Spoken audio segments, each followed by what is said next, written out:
They lost their home, but not their hope. For 70 long years, Israel lived in captivity, but God never forgot his promise.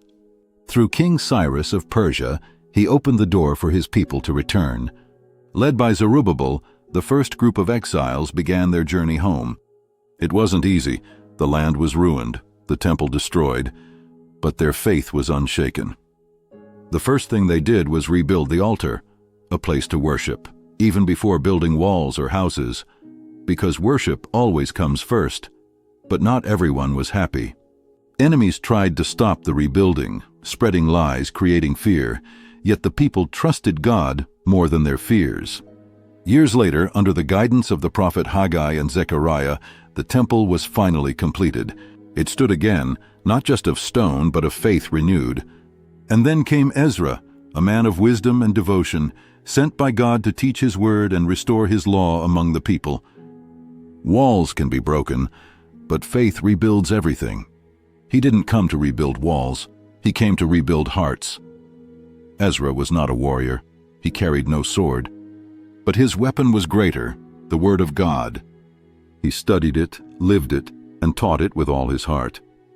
When Ezra sought permission to go to Jerusalem, King Artaxerxes blessed him, sending gifts, priests, and gold for the temple. Because when God is with you, even kings open doors. Ezra gathered the people near the river Ahava. They prayed and fasted, asking God for protection on their journey, and the Lord guided them safely to Jerusalem. When Ezra arrived, he found Jerusalem alive but lost. The walls were rebuilt, but hearts were far from God. Sin and compromise had crept in once again. Ezra fell to his knees, tearing his clothes and crying before God. He confessed the sins of the nation, not to accuse but to intercede. The people heard his cry and turned their hearts back to God. They wept, repented, and renewed their covenant with the Lord. And once again, Israel began to shine. Ezra rebuilt a nation, not with stone and wood, but with faith and truth. A nation can rise again when its people fall to their knees. Ezra called all of Israel to gather before the temple. Men, women, and children stood trembling in the cold rain, ready to listen to the word of God. Ezra stood before them and spoke with tears. "We have turned from God. We've walked in our own ways, but today we return to Him." The crowd cried out as one, "We have sinned, but we will obey the Lord our God." Their voices echoed through the city like thunder. Ezra led the people to remove everything that dishonored God. Idols were destroyed, ungodly practices ended, and the land was purified once again. Then Ezra opened the book of the law and read it aloud. The people bowed, worshipped, and renewed their promise to walk in God's ways forever. From that day on, Israel was never the same. They rebuilt not only their city, but their souls, because true restoration begins within. They rebuilt their homes, but more than that, they rebuilt their faith. One voice, one book, one nation restored. From dawn till noon, Ezra stood before the people, reading aloud the law of God. Every word echoed like thunder, every verse lit a spark in their hearts. Men, women, and even children listened with tears in their eyes. They had forgotten God's word, but now it felt alive again. The lost connection was restored. As Ezra read, the Levites moved among the people, explaining the meaning of each verse, so everyone could understand and live by it. When the people realized how far they had strayed, they wept, but Ezra said, "Do not mourn. This day is holy. The joy of the Lord is your strength." So the people celebrated. They shared food, sang songs, and rejoiced, because God's word had returned to their lives. From that day, the word of God became the heartbeat of Israel. Faith was not just spoken, it was lived. And the revival Ezra began still echoes today. The temple stood strong again, but the real strength was in their hearts.